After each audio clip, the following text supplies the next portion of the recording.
The dust kicked up by Sarah's horse had barely settled when she saw the smoke rising from the valley below.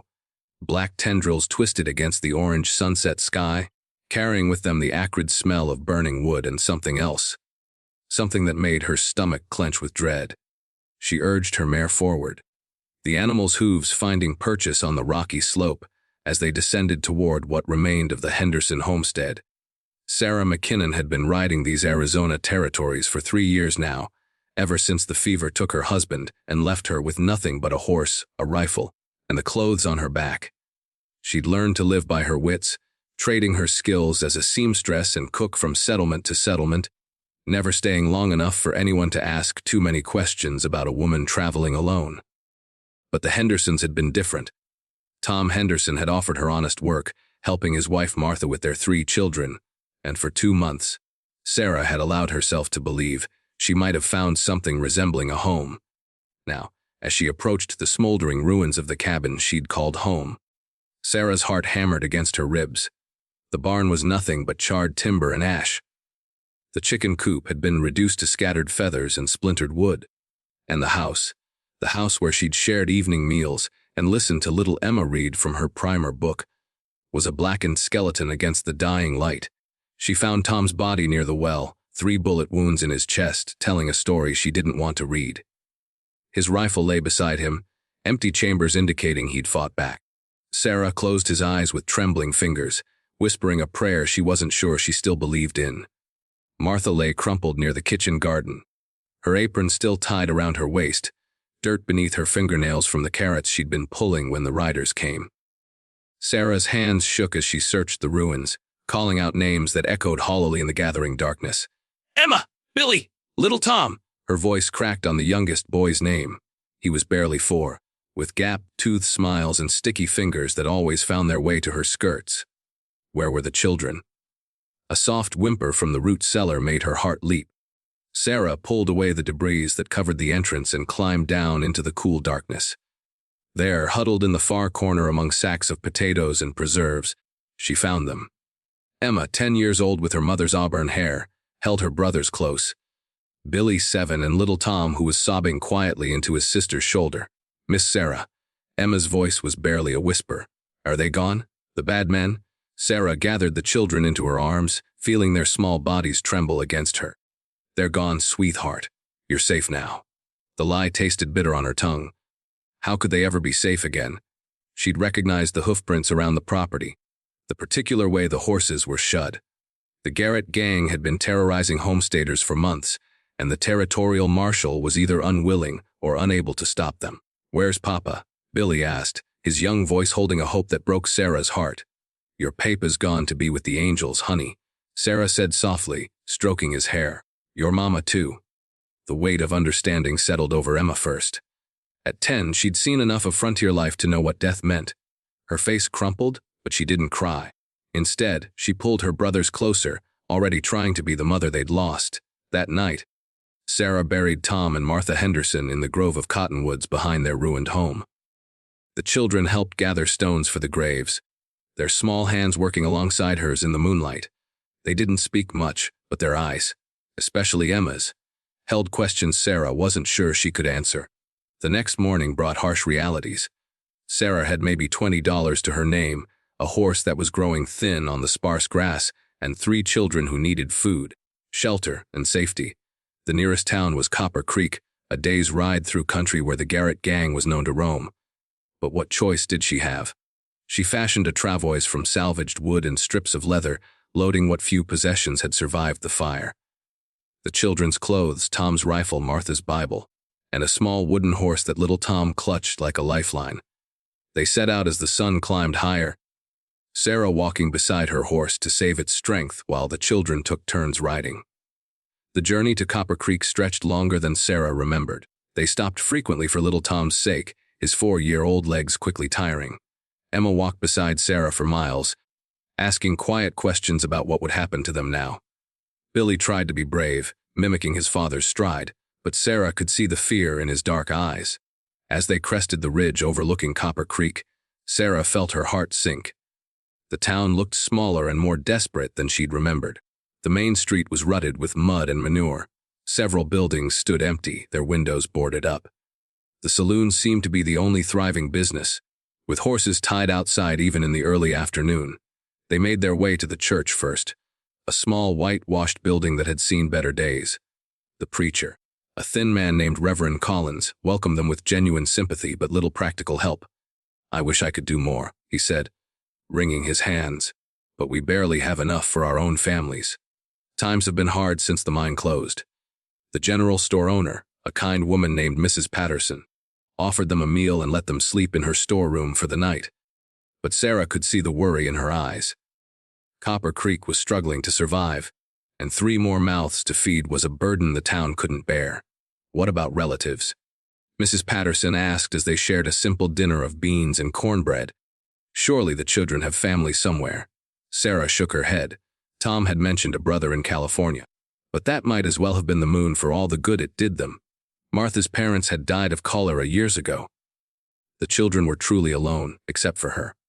That night, as the children slept on blankets in the storeroom, Sarah sat outside under the stars, wrestling with the hardest decision of her life. She had enough money to buy passage on the next stage east, back to the civilized world where a woman alone might find work and safety. But taking 3 children would exhaust her meager resources long before they reached anywhere that might offer them a future. Emma found her there as the moon climbed higher. The girl moved with a maturity beyond her years, settling beside Sarah without a word. They sat in comfortable silence for a while, listening to the distant sounds from the saloon and the lonesome howl of a coyote on the ridge. "You're going to leave us, aren't you?" Emma said finally. Sarah's throat tightened. "I don't know, sweetheart. I want to help you, but I don't know how." "Mrs. Patterson says there's an orphanage in Tucson. She says they'd take us." The matter-of-fact way Emma spoke broke Sarah's heart. How could a 10-year-old girl sound so resigned to such a fate? "Is that what you want?" Emma was quiet for a long time. "I just want Billy and little Tom to be safe. I don't care what happens to me, as long as they're safe." The next morning brought unwelcome news. Jake Morrison, the stage driver, pulled Sarah aside as he prepared for the noon departure. "I can take you as far as Phoenix for $15, he said quietly. "But I can't take the children. Company policy, no orphans without proper documentation and payment up front." Sarah felt the walls closing in around her. $15 was most of what she had left. The children watched her from across the street, Emma holding little Tom's hand while Billy kicked at the dust with his worn boots. They trusted her. They believed she would find a way to save them. But what could she do? She was one woman in a harsh land with no family, no property, no prospects. Taking the children would be a death sentence for all of them. Leaving them was abandoning them to an uncertain fate in an institution that might or might not care for them properly. Either choice felt like a betrayal of everything decent she'd ever believed about herself. The morning stretched on as Sarah agonized over her decision. She watched Emma help little Tom with his shoelaces, saw Billy trying to comfort a crying baby belonging to another traveler. These children had already lost everything. How could she become another loss in their young lives? Mrs. Patterson found her packing her few belongings with mechanical precision. "You're leaving on the stage," she said. It wasn't a question. "I have to," Sarah said without looking up. "I can't care for them properly. They need more than I can give. They need someone who loves them." Sarah's hand stilled on the worn fabric of her extra dress. "Love isn't enough. Love doesn't put food on the table or protect them from men like the Garretts." "No," Mrs. Patterson agreed softly. "But it's a start." The stage was loading when Sarah made her way to the children. They stood together near the church, their few possessions in a bundle at Emma's feet. The girl's face was composed, but her eyes held a resignation that no child should ever have to learn. "The stage driver says there might be room for you on the afternoon run to Tucson," Sarah said carefully. "Mrs. Patterson will help you get settled." Emma nodded solemnly. "Thank you for burying Papa and Mama proper. Thank you for bringing us here safe." Billy stepped forward, his chin quivering. "Are you coming with us, Miss Sarah?" Sarah knelt down to his level, her heart breaking with each word. "No, honey, I can't. But you'll be fine. Emma will take good care of you and little Tom." Little Tom, who had been unusually quiet all morning, suddenly broke free from Emma's grasp and threw his arms around Sarah's neck. "Don't go!" he sobbed. "Please don't go! I'll be good, I promise!" Sarah held him close, breathing in the scent of his hair, memorizing the feeling of his small arms around her neck. Over his shoulder, she saw Billy's face crumple as understanding hit him. Emma reached for her brothers, trying to pull them away to spare Sarah the pain of a prolonged goodbye. Sarah stood slowly, gently disentangling little Tom's arms from around her neck. She turned toward the stage, her vision blurred with unshed tears. Each step away from the children felt like walking through quicksand. Behind her, she could hear little Tom calling her name, his voice growing more desperate with each step she took. She had almost reached the stage when she felt a small hand slip into hers. Emma had left her brothers and followed her, her footsteps silent on the dusty street. Sarah looked down at the girl's upturned face, seeing strength there that humbled her. "Please don't leave us alone," Emma whispered, her composure finally cracking. "I know I'm just a kid, but I can work. I can cook and clean and take care of Billy and little Tom. We won't be any trouble, I promise. Please, Miss Sarah, please don't leave us alone." In that moment, Sarah saw herself as if from a great distance, a woman so focused on survival that she'd forgotten how to live. She'd been running for 3 years, ever since Robert's death, convincing herself that solitude was safety, that caring for no one was the only way to avoid more pain. But looking into Emma's eyes, she realized that some things were worth the risk. Some promises were worth keeping even when, especially when, they seemed impossible. Sarah dropped her bag and knelt in the dusty street, pulling Emma into her arms. "I won't leave you," she whispered fiercely. "I won't leave any of you. We'll figure it out together." The stage left without her, carrying away her last easy path to safety. But as Billy and little Tom came running to join their embrace, Sarah felt something she hadn't experienced in years, a sense of purpose that went beyond mere survival. Mrs. Patterson offered them the storeroom for as long as they needed it. Reverend Collins promised to write to his contacts in other towns, seeking opportunities for a woman with 3 children. The town doctor, an elderly man named Webster, mentioned that his wife could use help with their boarding house. None of it would be easy. Sarah knew that winter was coming and work was scarce. The Garrett gang was still out there, and Copper Creek offered little in the way of protection. But as she tucked the children into their makeshift beds that night, Sarah felt a peace she hadn't known since Robert's death. "Miss Sarah," Emma's voice was soft in the darkness. "Yes, sweetheart. Thank you for staying." Sarah reached over and smoothed the girl's hair. "Thank you for asking me to." The next few weeks brought challenges Sarah could never have imagined.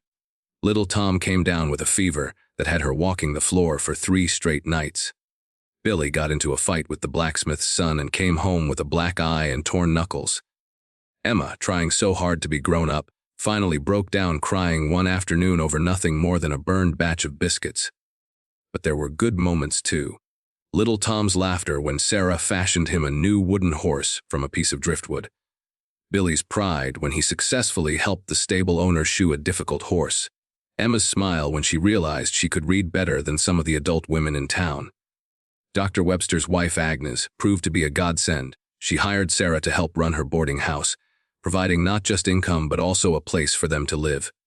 The work was hard, cleaning rooms, doing laundry, cooking meals for traveling salesmen and cowpunchers, but Sarah found satisfaction in honest labor done alongside the children.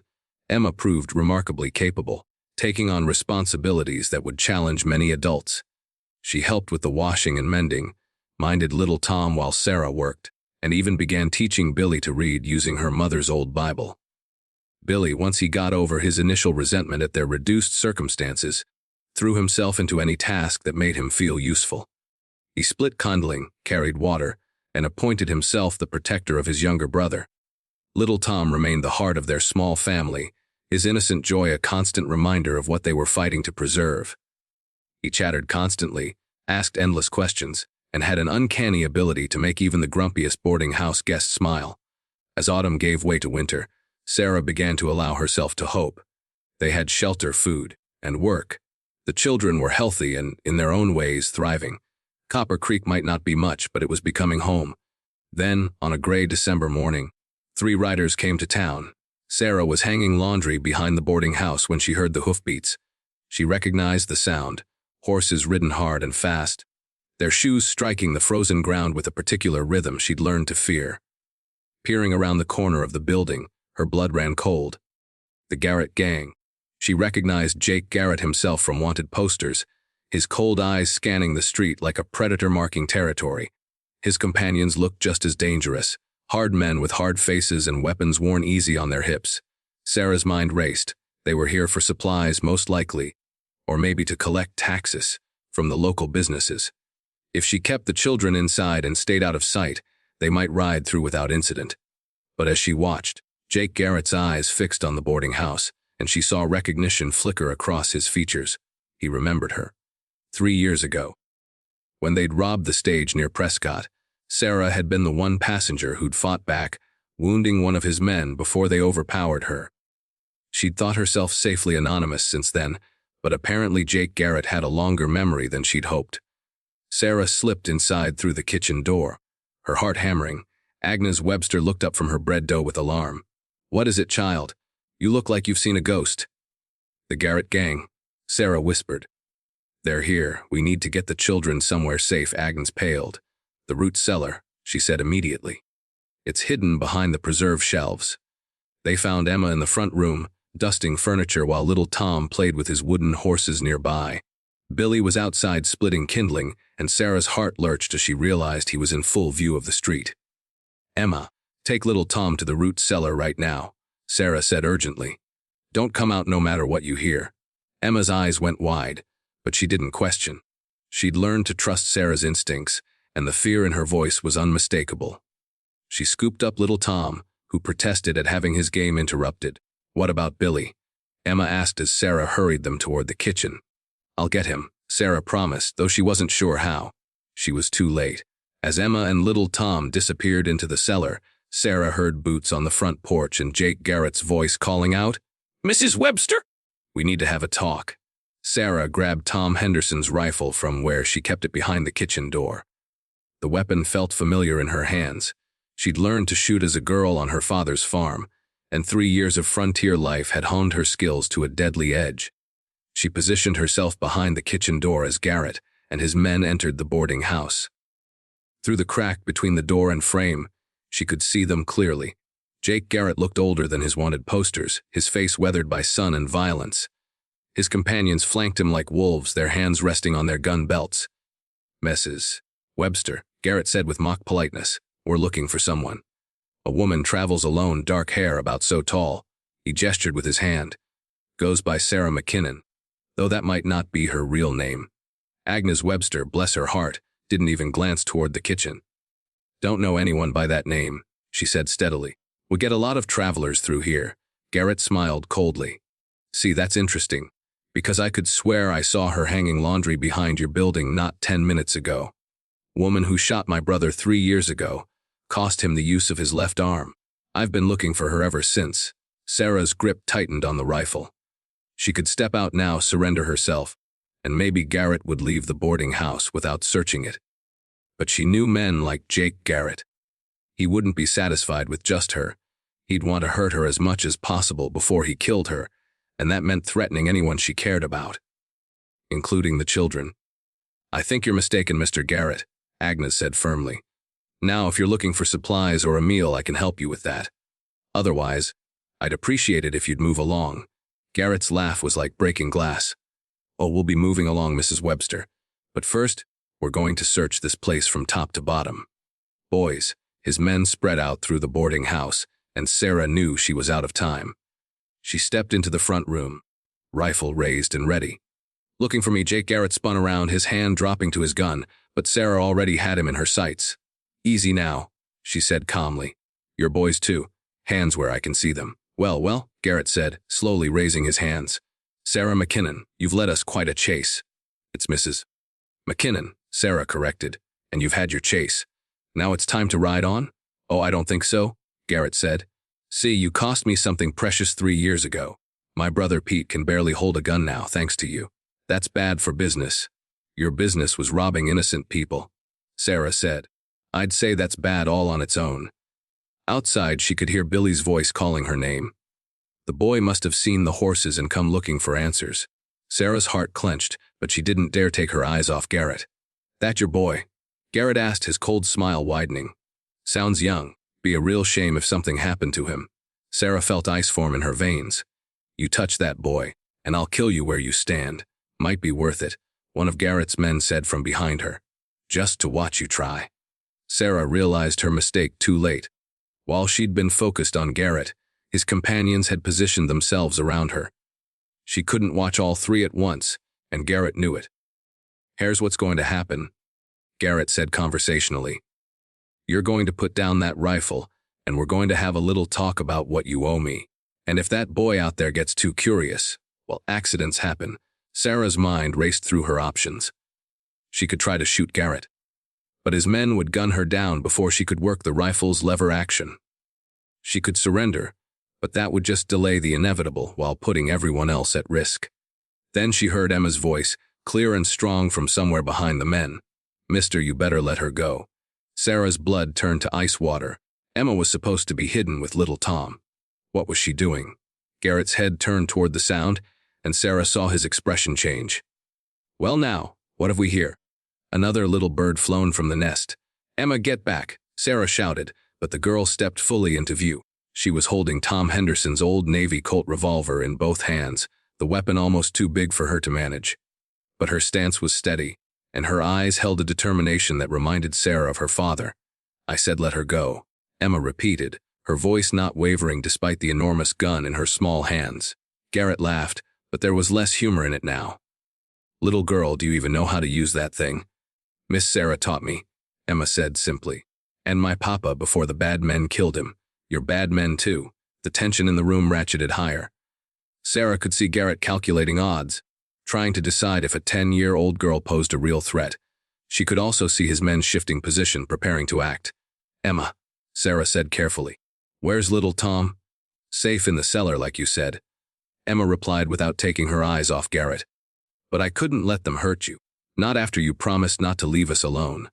Those words hit Sarah like a physical blow. This brave, impossibly loyal child was risking her life because Sarah had made a promise.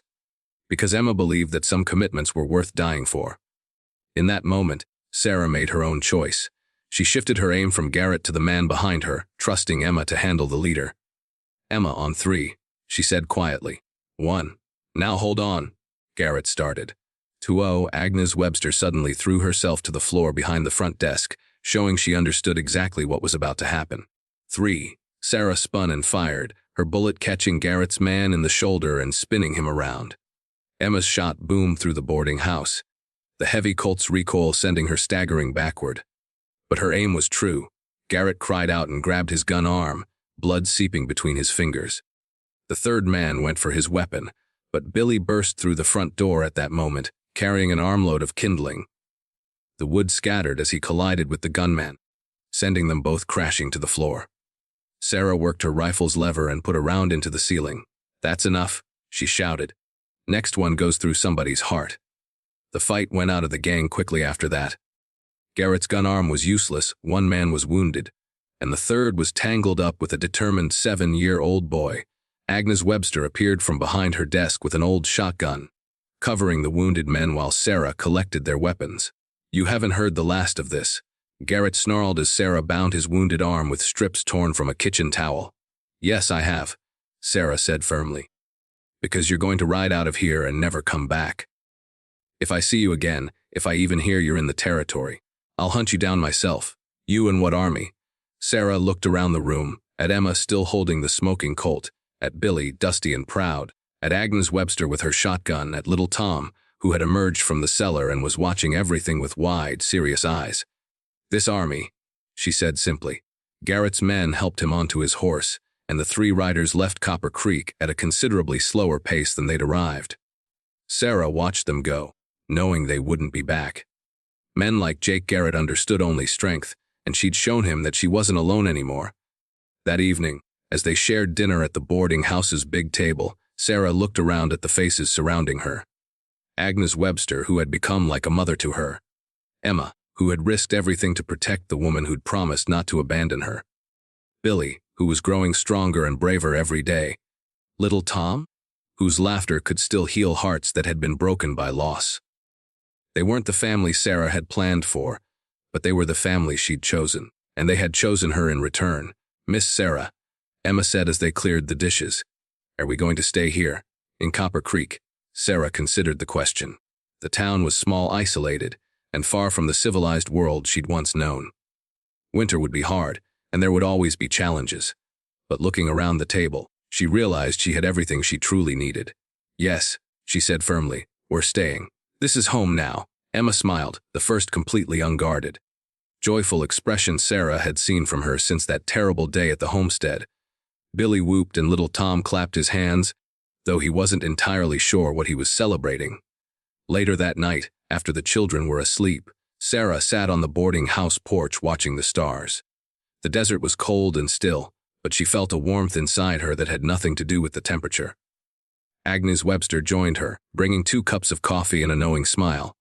"You did good today, child, all of you?" "We got lucky," Sarah said honestly.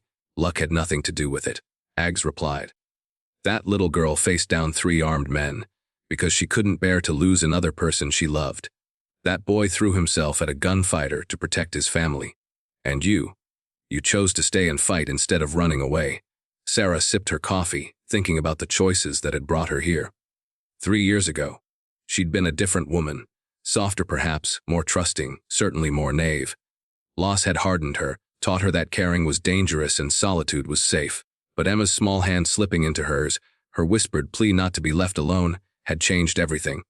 Some promises, Sarah realized, were worth any risk. The frontier was a hard place, full of dangers and uncertainties. Tomorrow would bring new challenges, new threats, new reasons to doubt and fear.